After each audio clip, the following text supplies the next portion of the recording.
میں نے کہا بتا، ایک سوال ہے، ایک عام بندے کی بات ہے، ایک بندہ کسی سے دشمنی رکھتا ہو یا اس کی عزت اور ناموس کے خلاف بات کرتا ہو یا اس کے دشمنوں کے ساتھ بیٹھتا ہو یا اس کے دشمنوں کا حامی ہو، اس کو ایک بندہ السلام علیکم جا کر کہے گا تو وہ بندہ آگے سے کیا کہے گا؟ ظاہر ہے اس کے سلام کا جواب نہیں دے گا۔ تو میں نے کہا بتا، تو کہتا ہے میں مسلمان ہوں، جب تو نماز میں السلام علیکم ایھا النبی کہتا ہے اور دل تیرے غیروں کے ساتھ کھٹکتے ہیں اور دل تیرے گستاخوں کے ساتھ کھٹکتے ہیں اور تو عاشقان مصطفیٰ کو تو جو ہے وہ انتہا پسند کہتا ہے، دہشت گرد کہتا ہے، اور جو رسول اللہ کی عزت پر بات کرتے ہیں ان کے خلاف تو باتیں کرتا ہے، جب تو خود اپنی ایمان سے بتا، جب تو نماز میں کہتا ہوگا السلام علیکم ایھا النبی،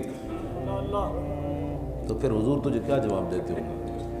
اس وقت تو خود سوچ، کبھی تیری توجہ ہی نہیں گئی اس طرف کہ تو نماز میں کیا باتیں کرتا ہے، اور حضور کو جب تو سلام پیش کرتا ہے تو میرے آقا تجھے آگے سے کیا فرماتے ہوں گے کہ دل تو کسی اور کو دے چکا،